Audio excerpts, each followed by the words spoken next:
After an eventful year in crypto, our next guest has some predictions of what to expect from the U.S. Securities and Exchange Commission and Commodity Futures Trading Commission in 2023.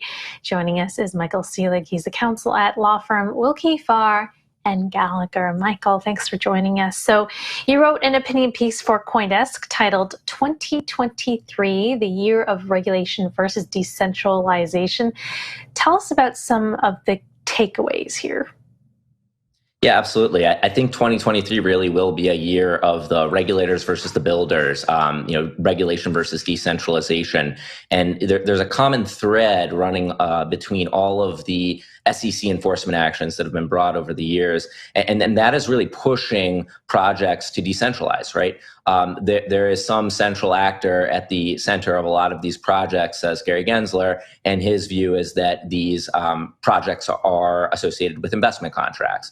And these tokens, are part of those investment contracts, represent an interest that when transferred, kind of transfers that security-like interest. And so I think we can expect to see the SEC take an aggressive stance. I think Gary was quoted a few weeks ago saying that, the roadway is getting shorter and shorter, and he's putting these companies on notice. So we can expect lots of enforcement actions, but we can't expect rules next year, right? So Gary's view has been that the intermediaries that are offering these products should go ahead and register, and the issuers of these tokens should go ahead and register their tokens. But a lot of these projects, they don't look a lot like a typical, Tesla or Facebook. And so there are arguments around decentralization that these companies are going to make, and I think it's going to be very interesting to watch next year. In particular, the SEC's enforcement action involving Wahi, who was an employee, an ex-employee at Coinbase, who allegedly engaged in insider trading. This will be the first big enforcement action that potentially be litigated as opposed to settled, that will involve secondary trading of securities. And so there was a speech by former Division of Corporation Finance Director Bill Hinman in 2018, where he took the view that Ethereum and many other projects potentially might initially be sold as securities, right? They might be sold as a token that's incorporated into an investment contract. But over time, these projects can decentralize, and the token no longer is part of that investment contract. It's no longer involved with an investment of money in a common enterprise, with a reasonable expectation of profits to be derived from some definable other. And so Gary doesn't necessarily agree with that view, right? But there's definitely this argument that is going to be raised in cases like the Ripple lawsuit and others, in particular Wahi, that these tokens may have been securities when initially sold, but they're not necessarily securities today. And that's the big issue for the SEC in 2023. Yeah.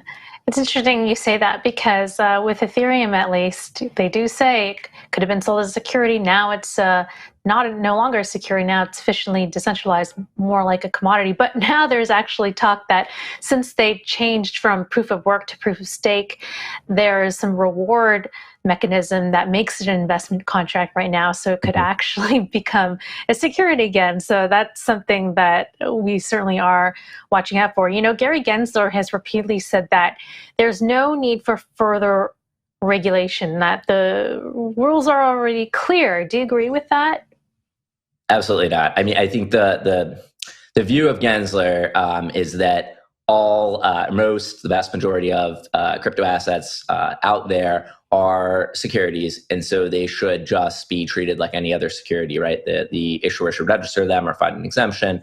The exchanges that offer them should be national securities exchanges. Broker-dealers in the space should register as broker-dealers. The problem is that the market structure is not suited for crypto. It's not suited for decentralized, immutable, peer-to-peer assets that can be held on a ledger wallet, right? And so the market structure just doesn't work for crypto. And so what Gensler is really saying is much what Matt Levine alluded to in one of his columns about 6 months ago, that, Gensler's kind of saying that crypto shouldn't exist in that sense. I mean, maybe Bitcoin and maybe a few other assets that can be deemed non-securities.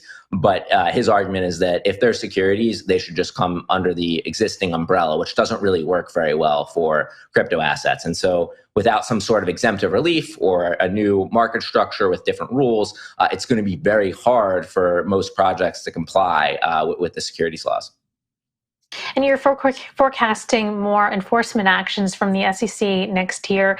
What about the CFTC and how the SEC collaborates or works in tandem, or perhaps, like completely differently from each other? How do you see those agencies going forward in the new year? Yeah, I mean, I think there's a little bit of a tension. I think, the current chair, Russ Benham, takes the view that at least some crypto assets are non-securities, and the CFTC has jurisdiction over that. And historically, the CFTC has regulated Bitcoin futures, Ether futures, and has brought an enforcement action involving Tether, and argued that other stablecoins and crypto products are a type of commodity that's a non-security, because otherwise the SEC would regulate those assets.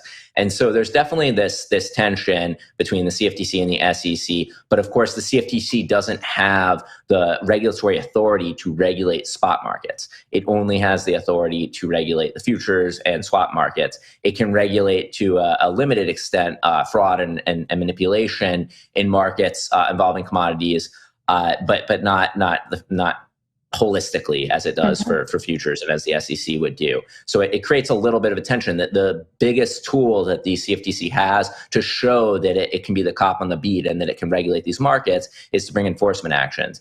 And so we can expect them to bring more of these actions similar to the Willkie DAO action that it brought this past year.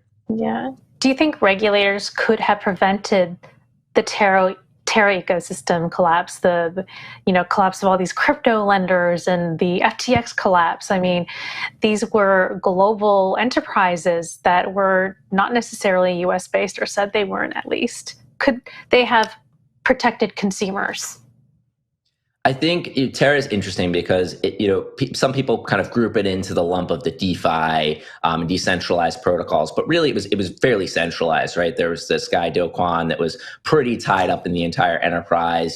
Steady lads deploying more capital, kind of involved behind the scenes. There's a lot of kind of identifiable persons that you can point to. It didn't really have a DAO in the sense of many of the other projects out there. It certainly doesn't have the decentralization of a Bitcoin or Ether.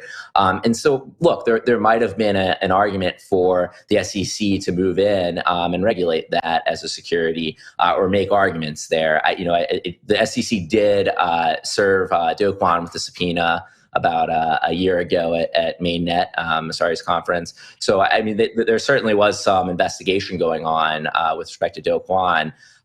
Could it have prevented everything that happened? I mean, we still are kind of piecing together everything that happened here. It would be very hard to be monitoring the markets. But look, from a Bitcoiner's perspective, they feel that, if they're charged with protecting consumers, why couldn't they protect consumers? If, especially if in Gensler's case, he thinks that they have all the powers they need to regulate the space as efficiently as they need to.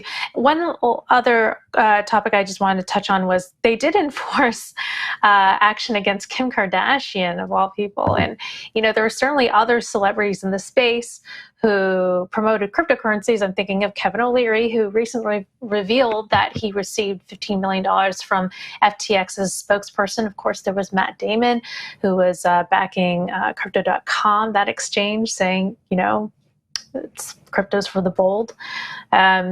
What do you think about those actions? And will we see more celebrity crackdowns, if you will? I think it was a little bit of a publicity stunt. So it was kind of this action that could be brought against a big celebrity. You can get headlines all over the place, get headlines on CNBC, get on CNN, all that sort of stuff. I think that's what the idea was behind bringing that action. It was settled. It wasn't a big lawsuit that dragged on. The SEC is likely to continue to bring these sorts of cases for the publicity, the headlines. Were they effective, I don't think it's think? really. I think all that it does is kind of put consumers on alert, investors on alert that there are these sorts of frauds and scams. That one was a low hanging fruit. It was like Ether Max, right? Clear kind of scam. I think the SEC's brought actions involving Forsage, BitConnect. They really are, I think, acting with prudence and bringing some of these fraud actions. But the the larger community, I think, isn't all about fraud, right? Like there are a lot of these fraudulent and manipulative instances, and the SEC is bringing both. And I think the cases that are going to matter next year that people are going to be paying attention to aren't going to be the BitConnects and the Forsages and the Kim Kardashians. They're going to be focused on these jurisdiction-defining cases, cases like Wahi, cases like Ripple, and those are really the big ones to watch. Mm-hmm.